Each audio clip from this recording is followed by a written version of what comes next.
Hi అందరికీ. Good morning. Welcome to Meenu's blogs channel. అందరికీ వరలక్ష్మి వ్రతం శుభాకాంక్షలు. అసలు వరలక్ష్మి వ్రతం ఎందుకు చేసుకుంటాం? ఎప్పుడు చేసుకుంటాం? అసలు దాన్ని ఎలా చేయాలి? అవన్నీ తెలియాలంటే వీడియోని లాస్ట్ వరకు చూడండి. అంటే నేను ఎప్పుడు చేయలే కానీ నేను చేస్తుంటే చూసా. ఆ ఇన్ఫర్మేషన్ మీతో షేర్ చేసుకుంటా. ఇక ఈ రోజు నుంచి హాస్టల్ జీవితం స్టార్ట్ అయిపోయింది. ఇవాల్టి నుంచి వీడియోస్ అన్ని హాస్టల్ ఫుడ్ ఎన్విరాన్మెంట్తో వస్తాయి. నా హాస్టల్ కష్టాలు చెప్తూ ఉంటే మీరు వింటూ ఉండండి. చూస్తే తినాలనిపియని కూరలు, వాటర్ కష్టాలు, హెల్త్ ఇష్యూస్ ఇంకా చెప్పుకుంటూ పోతే చాలానే ఉన్నాయి. ఇవన్నిటికంటే ముందు మన పని మనమే చేసుకోవాలి. పేరెంట్స్ని వదిలేసి ఇక్కడ ఉండాలి. ఇంటిని మిస్ అవుతాం, పేరెంట్స్ని మిస్ అవుతాం. అప్పుడప్పుడు ఫుడ్ బాగోపోయినా తినాలి, అడ్జస్ట్ అవ్వాలి. హెల్త్ ఎలా ఉన్నా మనది మనమే చేసుకోవాలి. సరేలేండి, ఇలా మాట్లాడుకుంటూ పోతే హాస్టల్ కష్టాలు చాలానే ఉంటాయి.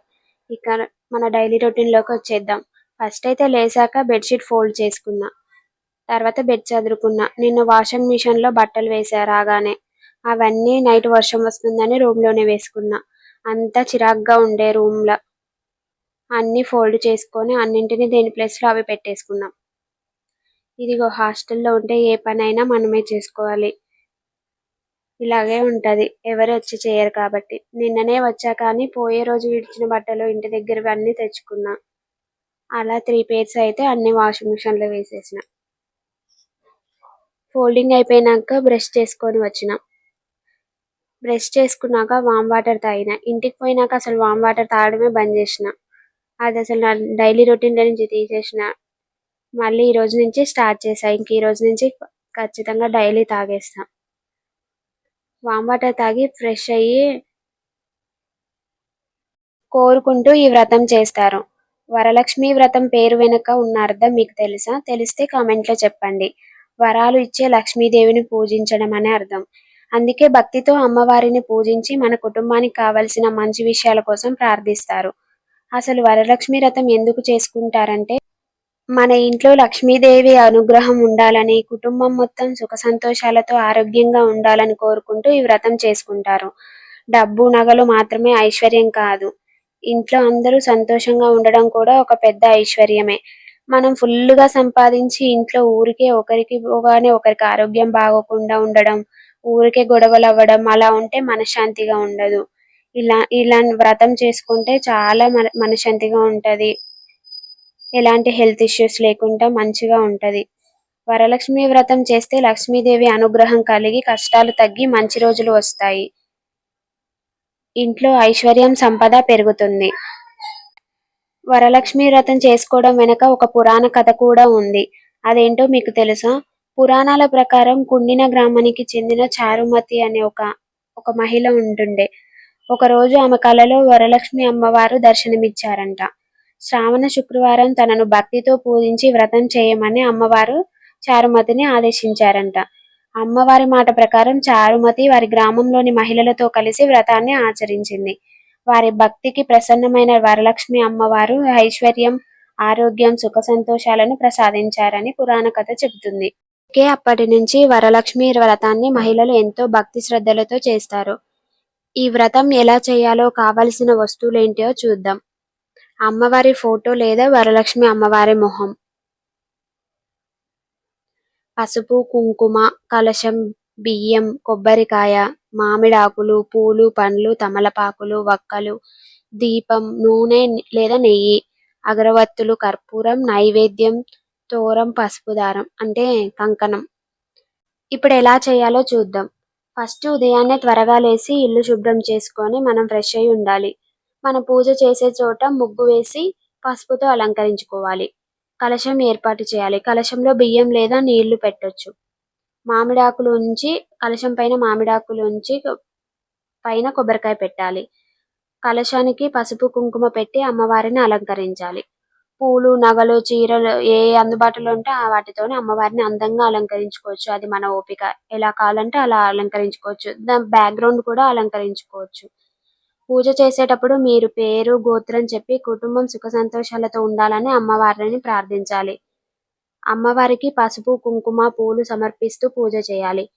వరలక్ష్మి వ్రత కథ చదవడం లేదా వినడం కూడా సాంప్రదాయంలో ముఖ్యమైన భాగం. ఇక తర్వాత నైవేద్యం పెట్టాలి. ఇంట్లో చేసిన పాయసం, పులిహోర, చక్కెర పొంగలి లేదా మీరేది చేసుకుంటే అది ప్రసాదంగా పెట్టుకోవచ్చు. ఆ తర్వాత హారతి ఇవ్వాలి. కర్పూర హారతి ఇచ్చి అమ్మవారిని భక్తితో ప్రార్థించాలి. కర్పూర హారతి ఇచ్చి అమ్మవారిని భక్తితో ప్రార్థించాలి. పూజలో ఉంచిన పసుపు దారాన్ని సాంప్రదాయం ప్రకారం మహిళలు చేతికి కట్టుకుంటారు. అదే కంకణం, మామిడి ఆకులతో చేస్తాం కదా ఆ కంకణంని. ఈ వ్రతం కంటే ముందుగా వినాయకుడిని పూజించాలి. ఆ తర్వాతనే వరలక్ష్మి అమ్మవారి పూజ ప్రారంభించాలి. ఇది ఎంతమందికి తెలుసు? తెలిస్తే కామెంట్ లో చెప్పండి. ఈ వరలక్ష్మి వ్రతం అనేది కొంతమంది ఒక్కొక్కరు ఒక్కొక్క రకంగా చేసుకుంటారు. అంటే వాళ్ళ ముందున్న వాళ్ళు ఎలా చేశారో వీళ్ళు కొన్ని అట్లనే ఫాలో అవుతారు. కొన్ని కొత్తగా స్టార్ట్ చేసే వాళ్ళేమో వాళ్ళకి తెలిసినట్టు వాళ్ళు ఫాలో అవుతారు. అలా కొన్ని చాలా వరకు డిఫరెంట్ గా ఉంటది. ఈ రోజు మేము వెళ్ళిన టెంపుల్ చాలా అంటే చాలా బాగుంది. ఆ అమ్మవారిని చూస్తుంటే మనసు ప్రశాంతంగా అనిపించింది. లోపల వీడియోస్, ఫొటోస్ తీయలేను కాబట్టి, అంటే తీయడానికి అలో లేదు కాబట్టి నేను తీయలేకపోయినా, మీకు చూపించలేకపోయినా. కానీ చాలా బాగుంది లోపలైతే. అమ్మవారి దర్శనం అయినాక గాజులు, పసుపు, కుంకుమ, ఒక చీర కూడా ఇచ్చారు. చాలా మంచిగా అనిపించింది. గుడి ముందు గోవులు కూడా వచ్చాయి. మీరెప్పుడైనా వరలక్ష్మి వ్రతం చేసుకున్నారా? నేనైతే ఇప్పటి వరకు చేసుకోలేదు. అంటే వేరే వాళ్ళు చేస్తుంటే చూడడం తప్ప నేను ఎప్పుడు చెయ్యలేదు. ఏమో ఇంకా ఫ్యూచర్ లో చేసుకుంటానో లేదో చూద్దాం. గుడి నుండి వచ్చాక టిఫిన్ కి వెళ్ళా. ఇవాళ టిఫిన్ లోకైతే ఉప్మా పెట్టారు. ఫస్ట్ ఫుల్ ఆకలయ్యి ఫుల్లుగా తినేయాలని గిన్నె ఖాళీ చేసే రేంజ్ లో వెళ్ళిన. ఆ తర్వాత అర్థమైంది నేను తినాల్సింది కొంచెమే, తిన్నది కొంచెమే అని. కొంచెం తినేసరికి ఇంకా అలా అసలు తినాలనిపించలే. మిగతాదంతా వదిలిపెట్టేసిన. కానీ ఆ కొంచెం కూడా మంచిగా ఇష్టంతో తినాలండి. మొత్తానికైతే టిఫిన్ తినేసా. తిన్నాక కాసేపు బుక్స్ ఓపెన్ చేశా. అసలు మొన్న ఎక్కడి వరకు అయ్యింది, నా సిలబస్ ఎక్కడి వరకు అయ్యింది అని అన్ని చూసుకున్నా. ఆ రోజు మొత్తానికి ఆపేసి బోనాల పండుగ అని ఊరికా ఇంటికి. అన్ని చూసుకొని ఫస్ట్ అయితే జాగ్రఫీ ఓపెన్ చేశా. ఆ రోజు నేను పోయేటప్పటికి జాగ్రఫీ అయిపోయింది లేను, కానీ మళ్ళీ ఒకసారి చూద్దామని పైపైన తీసిన. జాగ్రఫీ అయినాక బయటికి వెళ్ళిన. ఈరోజు బయటికి వెళ్ళి కీరా తెచ్చుకున్నా. నేను చాలా లేటుగా వెళ్ళిన. ఈ రోజు వెళ్ళేసరికి కీరా కూడా అయిపోయినాయి. లాస్ట్ కొన్ని ఉంటే అందులోనే మంచివి ఒక 3 తీసుకున్నా. అక్కడ నుండి పెరుగు షాప్ కి పోయి ఒక 10 రూపీస్ పెరుగు కూడా తెచ్చుకున్నా. ఇగో ఇలా ఉంటదన్నమాట హాస్టల్లో. ఈ 10 రూపీసే అనుకుంటూ ఫుల్ ఖర్చు అవుతుంది. ఇంకా ఒక రోజు ఒక 10 రూపీస్ అనుకుంటూ వీటికే చాలా అయిపోతున్నాయి. పెరుగు కోసం పోయి మళ్ళీ ఎక్స్ట్రా కొన్నా. ఇంకా ఇట్లా ఉంటది. ఇలాంటి ఫుడ్ తినొద్దు అనుకుంటా తింటూనే ఉంటా. అప్పుడప్పుడు తింటే ఏం కాదులే గాని మరీ రోజు తింటే హెల్త్ ఏడ ఖరాబ్ అయిద్దో అని భయమవుతుంది.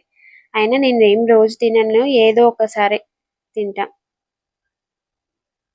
మీరు ఇంతే చేస్తారా? తినొద్దు తినొద్దు అనుకుంటూనే తినేస్తారా? ఆఫ్టర్నూన్ లంచ్ టైం అయింది. లంచ్ లోకి బెండకాయ కర్రీ, అది బెండకాయ కర్రీ కాదనుకుంటా, పులుసు, బెండకాయ పులుసు, మ్యాంగో పప్పు కూడా పెట్టారు. రెండు పుల్లగా ఉన్నాయి. బెండకాయ కొంచెం బెటర్ గా ఉంది, దాంతోనే తినేసా. ఇక పప్పు అంత పుల్లగా ఉంటే మనకు అసలు పోయేదు. నార్మల్ గానే అసలు పోదు, ఇంకా అంత పుల్లగా ఉంటే అసలే పోదు. నార్మల్ గా అలాగనే తింటారంట పప్పు అంత పుల్లగా. మనకైతే అసలే పోదులేండి అలా. తిన్నాక కాసేపు పడుకొని లేసి మ్యాథ్స్ ప్రాక్టీస్ చేసుకున్నా. ఈవినింగ్ కాసేపు వాకింగ్ చేసిన. వాకింగ్ చేస్తే ఆ రోజు చాలా మంచిగా ఉంటుంది. కానీ ఎక్కువసేపు చేయడానికి టైమే సెట్ కావట్లే. కాసేపే చేస్తున్నా. వాకింగ్ అయిపోయినాక ఫ్రెష్ అయ్యి వచ్చినాయి. ఇక డిన్నర్కి వెళ్ళాలి. ఇవాళ డిన్నర్లోకి అయితే ఆలు కర్రీ పెట్టారు. ఆలు కర్రీ అయితే చాలా బాగుంది. నేను అసలు ఆలుయే తినను, అలాంటిది ఈరోజు ఫుల్గా తిన్నా. మరి ఏమైతుందో చూడాలిగా. టేస్ట్ అయితే చాలా బాగుంది. వీటన్నింటికంటే ముందు నాకు బాగా ఆకలైంది. అదైతే మెయిన్ రీజన్. ఆకలి అయితే అది ఎలా ఉన్నా పంచభక్ష పరమాన్నంలా ఫీల్ అయి తింటాం. మొత్తానికైతే తినేసా ఫుల్లుగా. తిని కాసేపు కరెంట్ అఫైర్స్ చదువుకొని పడుకున్నా. ఇదేనండి నా డే రొటీన్ బ్లాగ్. వరలక్ష్మి వ్రతం స్పెషల్ బ్లాగ్ ఇదే. నా వీడియో మీకు నచ్చితే లైక్ చేయండి, షేర్ చేయండి. మరిన్ని వీడియోస్ కోసం సబ్స్క్రైబ్ చేసుకోవడం మర్చిపోకండి నా ఛానల్ని. బాయ్ అందరికీ.